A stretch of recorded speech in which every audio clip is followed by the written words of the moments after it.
வணக்கம். கந்தர் அனுபூதியில் ஒரு முக்கியமான பாடலை நம்ம பார்க்கலாம். ரொம்ப அழகாக அருணகிரிநாதர் சொல்கின்றார்.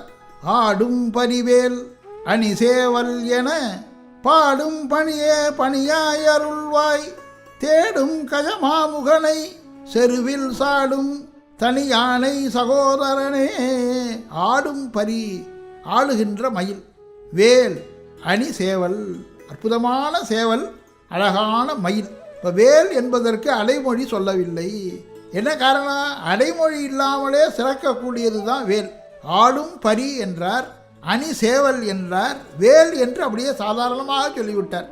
ஏன்னா அவருக்கு அடைமொழி தேவையில்லை. உயர்ந்த பெரிய மனிதர்களுக்கு பட்டங்கள்லாம் தேவை கிடையாது. அப்படி வேல் வெல்லுவது வேல், மின்னுவது தான் மீன், விடுபடுவது வீடு. நம்ம வீடுனா பனி மழை வெயில் இதிலிருந்து விடுபடுகிறோம். அதனால விடுவது வீடு, கெடுவது கேடு, படுவது பாடு, மின்னுவது மீன், அப்படி வெல்லுவது வேல். இதெல்லாம் முதல் நிலை நீண்ட தொழிற்பெயர்னு பேர் தமிழில்.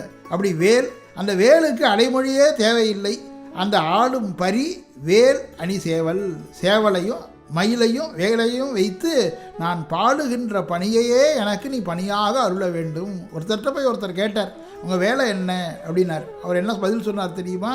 வேலை வணங்குவதே வேலை, எனக்கு வேறு எந்த வித வேலையும் கிடையாதப்பா, முருகப்பெருமானை வணங்குவது தான் என்னுடைய வேலை, அதுதான் எனக்கு வேண்டும்னார். ஆகவே நம்ம பக்தியை இறைவன் மீது வைத்தா நமக்கு என்னென்ன வேண்டும் என்பதை இறைவன் தனியாக நம்மை கவனித்துக் கொள்வான். நம்ம அவர்கிட்ட போய் சப்மிட் பண்ண வேண்டாம், இது வேண்டும் அது வேண்டும்னு. ஆகவே நம்முடைய மனதை அவரிடம் வைக்க வேண்டும். அதுதான் அழகாக சொல்கிறார். ஆடும் பரி வேல் அணிசேவல் என பாடும் பணியே பணியாய் அருள்வாய், தேடும் கயமா முகனை செருவில் சாடும் தனி யானை சகோதரனே. விநாயகருடைய சகோதரனாக விளங்குகின்ற வேலவனே, என்னுடைய விக்னங்களை தீர்த்து தாங்கள் தான் அருள வேண்டும் என்று அவருடைய பாத மலர்களிலே தன்னுடைய விண்ணப்பத்தை நமக்காக அருணகிரிநாதர் வைக்கின்றார்.